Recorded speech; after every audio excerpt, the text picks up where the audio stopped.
Hello and welcome. My name is Tor Blustad and I'm the game director for Hitman Absolution. Hi everyone, I'm Katja Nivedam and I'm the gameplay director on Hitman Absolution. We are very excited and proud to finally share with our longtime fans and everybody else out there what we've been working on very passionately for quite some time now. Indeed, I mean, Agent 47 literally was the start for IO Interactive, and it's by far our largest undertaking to date, building Hitman Absolution.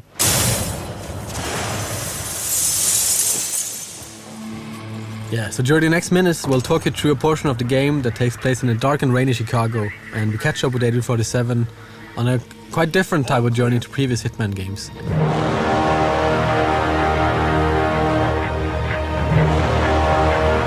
There's a citywide manhunt for him and he's been tracked down to this derelict library. We're showing part of a level which is called Run for Your Life, and it sees Hitman pitted against the Chicago PD. They're hunting him for a reason we cannot get into, but he will have to deal with that situation. Glacier 2 allowed us to build a render also from scratch to fit with the art direction of Absolution, which is a more kind of a dense style. What we see in this playthrough is kind of a noir part of the game, which is following the story. The story and the art direction is quite closely linked, so that as 47 kind of goes through his journey throughout the game, the style of the game and the whole look will change with him. This is a derelict library, right? It's early in the game, and Hitman is seeing some hard times.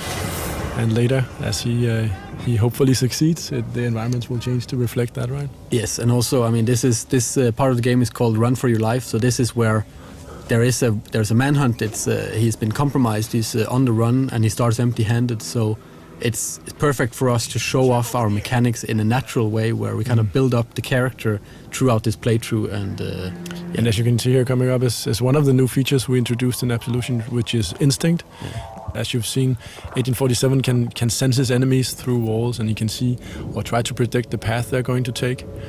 And this feature is something that allows for actually looking at what the AI is doing in the 3D world instead of other places and trying to figure out what to do. But also it was also a feature that got added when the AI got so complex and hard to handle for us and the team. We needed some tools for ourselves to actually make sure that we could play the game. So we're thinking, how could we make it easier for the player to avoid this kind of trial and error where you just kind of stumbled onto an AI and they kind of just came down on you. Instinct is also an economy, right? So it fuels a lot of the abilities that Agent 47 has at its disposal.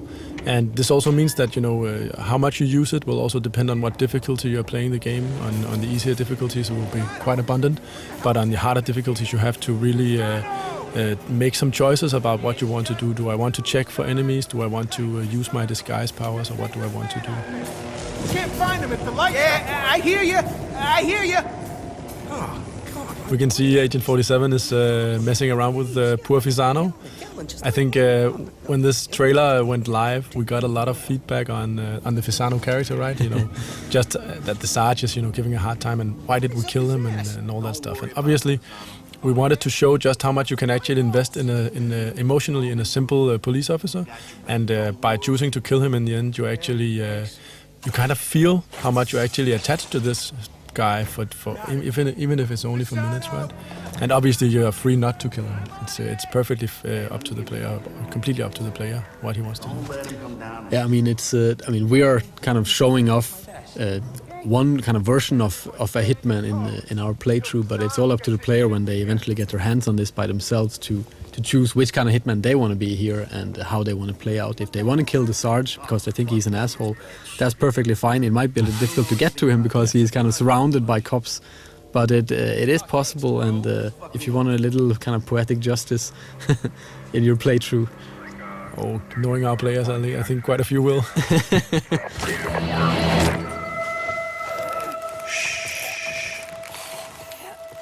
I mean, that's also part of the replayability, that you can always go back to an area and there's tons of different stuff to explore. You read? No, I can't say I do. Good. Waste of time. I also think it's interesting, right, that you have on one hand you have this kind of calm and collected Hitman or Agent 47 that will choose his battles and foreseeably avoid as much as possible, being quite emotionless. But on the other hand, you have the player who really wants to invest himself in the world, right? Killing the Sarge is not super professional, but it feels damn good. So what do we want to choose?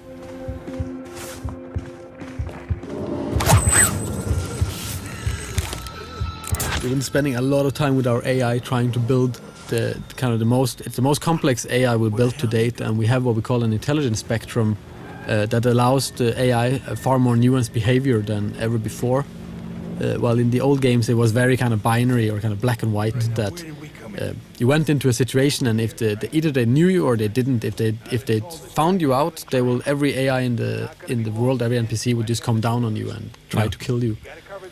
Yeah, I mean, and in this playthrough, if the police haven't seen you killing anyone and they actually discover you, their first notion is not to start shooting, it's actually to try to arrest you. And based on the arrest situation, you can actually come out of it in quite a few different ways, where only a few of them actually lead to combat. You can still evade them and all that stuff. So it's much more grayscale, and it's a part of building this living and breathing world we really wanted, right? Where the environment is fairly rich and the character interaction is rich. So you kind of, you get a feeling that this could be a real place. That's one deep hole. Hey, you think you'd survive that drop? Improvised weapons, as you will see with this, here we have a bust. Just say it. We call improvised weapons like a number of props here that 47 can use. The improvised weapons have obviously some gameplay relevance in the sense that they do some quick and clean kills, but it's also a choice of style, basically, as also we see later in the hippie apartment. It often has this dark humor twist to it, which items you choose and how do you want to apply them to the AI, if we can talk about it like that.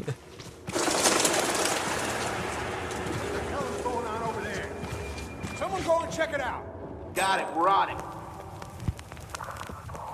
We just saw Agent 47 scan the area with his instinct, and it actually also allowed him to see some of the environment objects that he can interact with.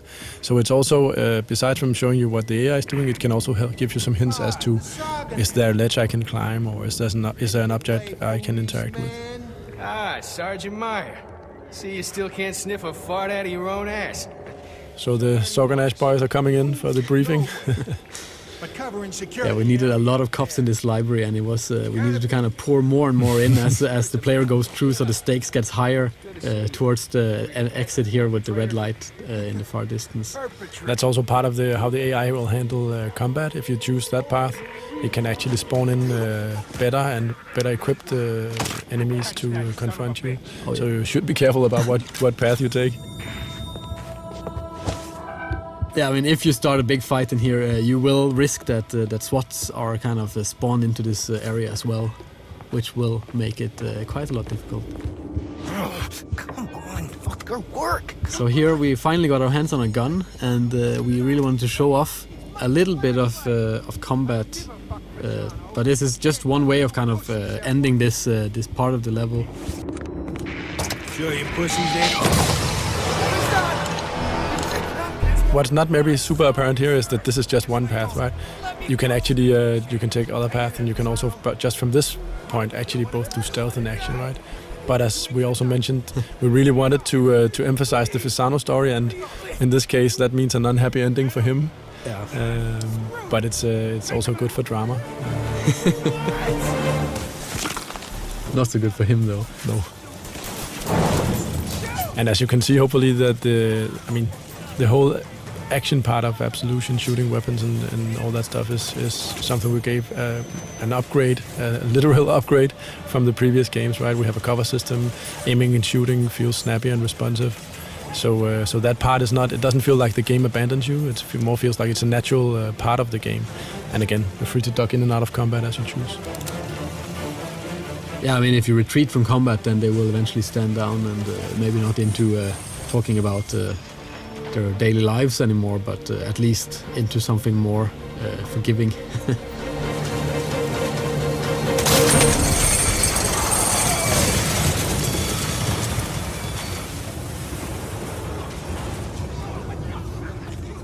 We're nearing a moment which I always find very nice, the reveal of the Chicago, right? The skyline. speaking of Glacier 2, I always, I really love the way the rain trickles down his head. It's really, the skin shade and the reflections there are pretty nice. Yeah, they have been spending a lot of time on that. Since we don't have hair on our main character, it's all about what kind of environmental effects we can make on him and his suit. So running from police, this is part of obviously the run for your life level. Agent 47 is hunted by police, and this is something we really wanted to show. Allow ourselves sometimes to just set the stage a little bit. And this is obviously a more tight linear sequence. But again, we're talking about NPCs and kind of characters of the game, and we really wanted a helicopter that was kind of like a personal helicopter, like it was humanized and not just like a hunk of metal with a huge gun.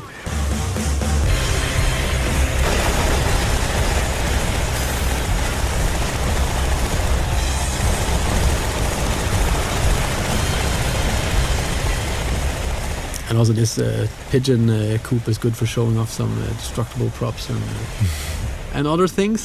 Destructible pigeons? Yes. That was something that came from the team. Oh, yeah.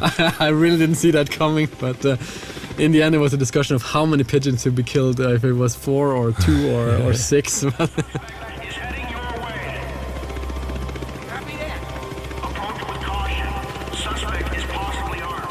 Another feature that makes a return in Absolution is obviously the disguise gameplay, and it's always been central to the franchise, this ability of Agent 47 to impersonate the people around him, right? Take their clothes as disguise. But it's something also, I mean, we never really got the time to explore what this mechanic really could do, and we always wanted to do more with the disguises in the old games, but we never kind of found the time or had the people to do it. I really wanted this feeling of hiding in plain sight. That's been the theme throughout the talk of what do you do in a disguise. As we can see later, that's coming up. But also just the feeling of actually walking around where people don't really know who you are. It's quite powerful. It's an experience that is very close to the Hitman games. And as we can see, Hitman is slowly approaching the hippie apartment. And I think that's very interesting in terms of how do we build a new AI, what do we mean when we talk about doing new stuff. And in this case it introduces the concept of a trespassing zone. So the apartment here is actually a zone, and most people are actually allowed in there. The hippies are kind of very friendly, but if there's one thing they really don't like, it's obviously cops, as it says on the poster. So coming here disguised as a police officer is maybe not the best idea, and that's why also Agent 47 will have to duck and weave a little bit in here. You're so busted, man! Ugh, fucking pigs! Bro, dude, calm down. Maybe they just want to chill, you know? They don't want to. Yeah, this is also, I mean, this is from a topical point of view, we really wanted a lot of diversity in the game and also being able to mix it up. So we have this very serious playthrough so far, and then adding this kind of very ridiculous setting of the hippies kind of flushing pot out the toilet. Come on, flush, you piece of shit toilet! It's a big part of Absolution is kind of trying for us to fit together the most kind of unexpected things for the player. So as they walk through the game, they never really know what's around the next corner, and they always would kind of want to play just to see what the hell is up next, right? And yeah, here's one of these improvised weapons, the bong, one of my favorites. Yeah, and you can see. Yeah, they're cool. If you notice we have a small challenge also going off there, killing someone with a bong.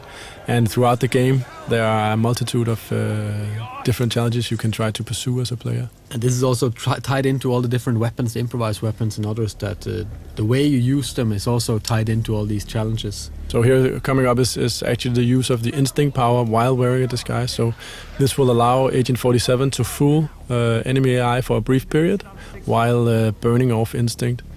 And yeah, one of the new things you can do in Absolution. Probably got called down. You going down? Wow, you're so... Characters is in general very important for us to have kind of pretty unique and interesting characters for the players to meet throughout the game. This guy is actually he's living here in Copenhagen. He's called Ola, I think. He's a musician, and we've face scanned I don't know how many 100 people for the game in general, and kind of mixed and matched them up.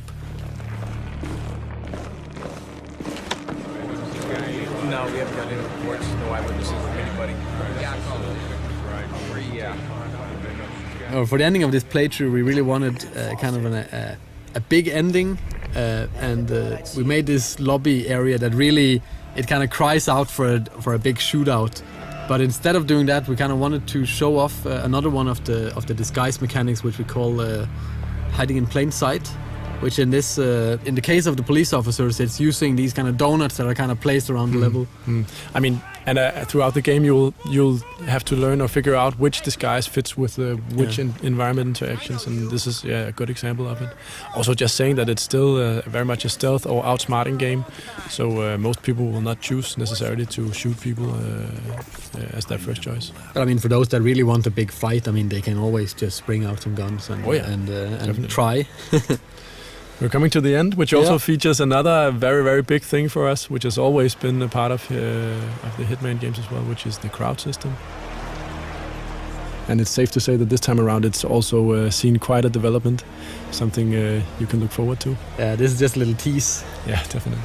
So, but thanks a lot for watching and taking these 17 minutes with us. And thank you for all your good comments and all the nice feedback we've been getting so far.